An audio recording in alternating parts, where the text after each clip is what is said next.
해마다 12월이 되면 교수신문에서 올해의 사자성어를 발표합니다. 2022년의 사자성어는 과의불개, 잘못을 하고도 고치지 않는다였습니다. 올해는 견리망의. 이 견리망이라고 한 말은 장자 삼목편에 나오는 말로 눈앞의 이익에 사로잡혀서 자신의 처지를 잊어버린 모습을 가리킵니다.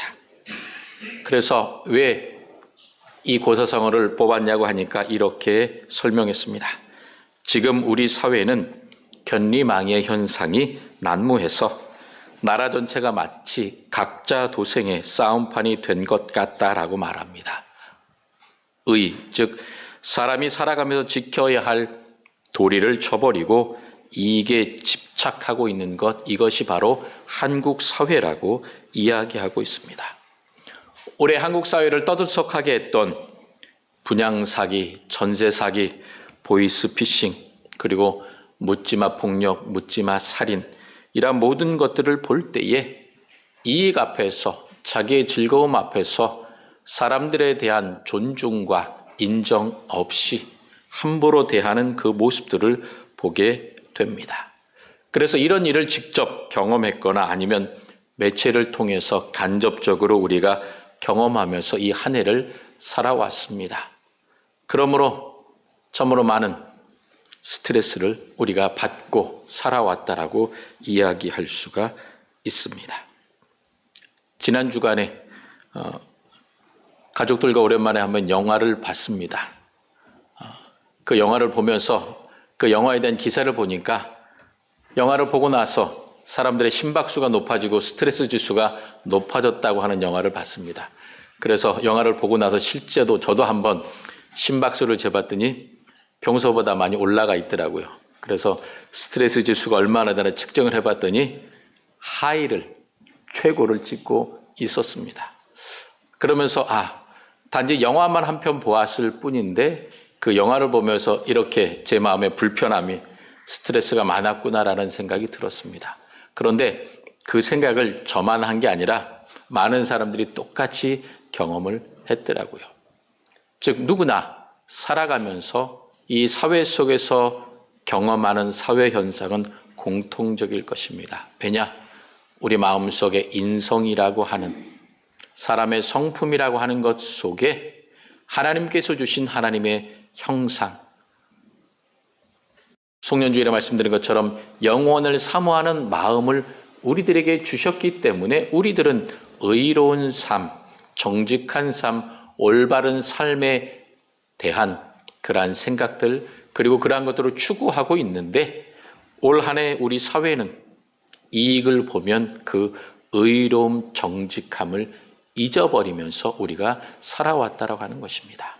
그런데 이 사회의 모습이 바로 오늘 우리가 함께 읽었던 이 예레미야가 활동하던 시기에 시대 상황과 너무나도 절묘하게 맞아떨어집니다. 예레미야가 예언하던 시기가 바로 견리망의의 시대였습니다. 이익을 보면 의로운 것들을 잊어버렸습니다. 그래서 하나님을 섬기고 따르는 의로운 백성, 선민 이스라엘이 아니라 철저하게 이익을 따라 우상을 숭배하고 사람을 숭배하고 군사력이 강한 외국의 나라를 의지했습니다. 그러면 그렇게 해서 잘 됐으면 좋으련만 잘 될 리가 없습니다. 하나님께서 그것을 그대로 내버려 두시지 않았기 때문입니다. 그래서 결국 이 남유다는 바벨론에 의해서 멸망당하고 바벨론 땅에 포로로 끌려가게 되었던 것입니다. 이런 상황 속에서 이스라엘 백성들은 하나님을 원망했습니다. 하나님, 우리를 택하시고 선민이라고 우리를 사랑해 주셨는데 왜 우리가 멸망하고 포로로 끌려가야 됩니까? 라고 오히려 하나님을 향하여 항의하며 하나님 앞에 목소리를 높였습니다. 참으로 후안무치한 뻔뻔한 모습이었습니다. 그럼에도 불구하고 사랑의 하나님께서는 이스라엘 백성들의 그러한 이야기에 화를 내거나 뭐라고 하지 않으시고 오히려 이 예레미야 선지자를 통하여 회복의 희망을, 회복의 메시지를 전해주고 있습니다. 지금은 이스라엘 백성들이 바벨론 포로로 끌려가서 포로된 삶을 살고 있던 때입니다. 여러분, 남의 나라에 가서 남의 땅에서 포로로 살아가고 있는데 무슨 희망이 있겠습니까? 무슨 꿈이, 비전이 보이겠습니까? 그런데 오늘 하나님께서는 예레미야 선지자를 통하여 그들에게 회복의 희망의 메시지를 던져주십니다. 뭐라고 말씀하십니까? 바벨론에서 70년이 차면, 즉 너희가 지금 징계를 받고 있는데 그 징계가 영원하지 않는다라는 것입니다. 하나님께서 하나님의 백성들에게 어려움을 주실 때는 분명히 정한 기한이 있다라고 하는 것입니다.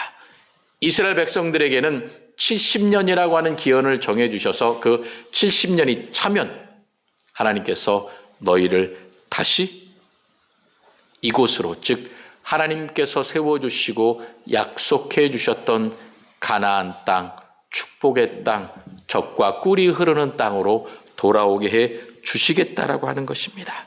그러면서 하나님께서 그 70년이 차기까지 내가 너희를 돌보겠다라고 약속하십니다. 그 70년이라는 순간이, 세월이 힘들겠지만 하나님께서 돌보아 주시고, 그리고 그 하나님의 선한 말씀, 약속의 말씀을 분명히 이루어 주셔서 성취하여서 이 땅으로 돌아오게 할 것이다라고 하나님께서 약속해 주십니다. 그러면서 그들이 이 바벨론 땅뿐만 아니라 이곳저곳 흩어져 있는 모든 사람들을 하나님께서 하나님의 약속의 땅으로 불러 주시겠다라고 하는 것입니다. 여러분, 이것은 우리들에게 하나님께서 어떠한 은혜를 약속해 주시는 것입니까? 우리들의 삶의 터전이 각자 다 다릅니다. 살고 있는 곳도 다르고 가족 숫자도 다르고 우리들의 모든 직장과 생업의 터전, 모든 것들이 다 다릅니다. 그러나 각자의 다른 모든 생활 터전이 누구의 손안에 있습니까? 하나님의 손안에 있고 하나님께서 우리들에게 허락해 주신 것입니다. 그러므로 그 주님의 손길 안에 있는 우리가 때로는 고통과 어려움을 당한다 할지라도 하나님께서 돌보아 주십니다. 그리고 하나님의 그 말씀을 성취하셔서 우리들에게 복과 은혜의 터전으로 인도해 주실 것입니다. 그러면 여러분, 2023년 우리가 어떠한 삶을 살아왔는지 그것이 더 이상 중요하지 않습니다. 그것 때문에 고민하거나 걱정하거나 염려하지 마십시오. 하나님께서 우리를 지금까지 돌보아 주셨고 이제 2024년을 우리의 눈앞에 두고 있는데 그때에 하나님께서 우리를 축복의 땅으로, 젖과 꿀이 흐르는 땅으로 하나님께서 인도해 주실 것입니다. 그러면서 하나님께서 이스라엘 백성들에게 뭐라고 선포하십니까? 너희를 향한 나의 생각은 평안과 미래와 희망이다라고 분명히 말씀해 주십니다.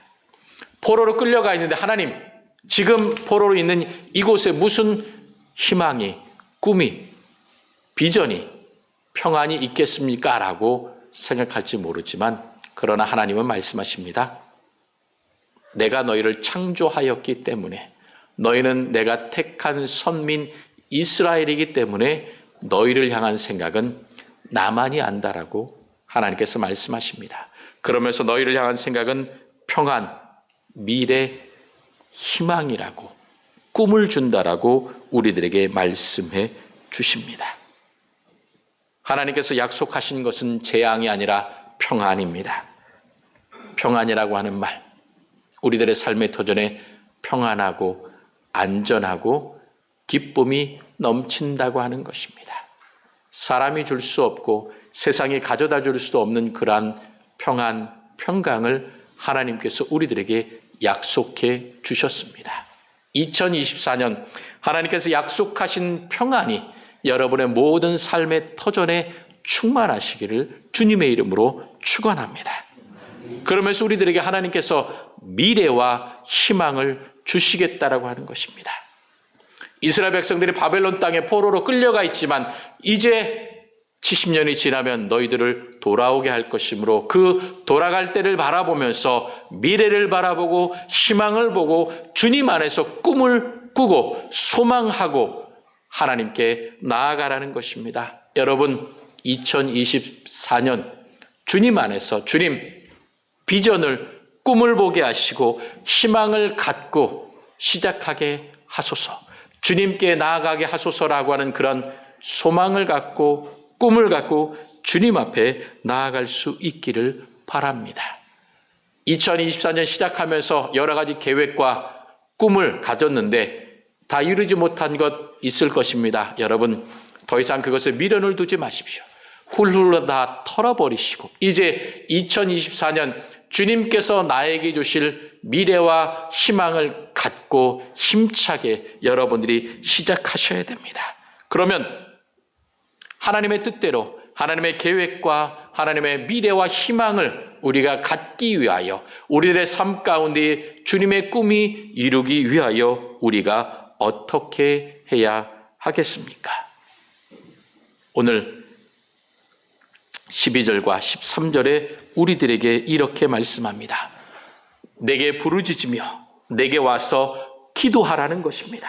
그리고 온 마음으로 나를 구하라고 하나님께서 말씀하십니다. 여러분, 이것을 무엇을 우리들에게 이야기해 줍니까? 우리가 하나님 앞에 나아가서 하나님을 찾고 하나님을 구하고 하나님 앞에 부르짖으면 하나님께서 그 모든 것들을 들으시고 우리들을 만나주시고 필요한 우리들에게 채워주실 것이라고 분명히 약속해 주십니다. 여러분, 기도 제목을 제가 내달라고 말씀을 드렸습니다. 여러분 다 내셨습니까? 아니면 아직 안 내셨습니까? 내십시오. 그 기도 제목에 하나님 2024년 우리 가정에 내게 이러한 주님의 평안, 미래, 희망의 기도 제목을 갖고 주님 앞에 올려드립니다라고 여러분께서 기록하셔서 내주시면 제가 함께 기도하겠습니다.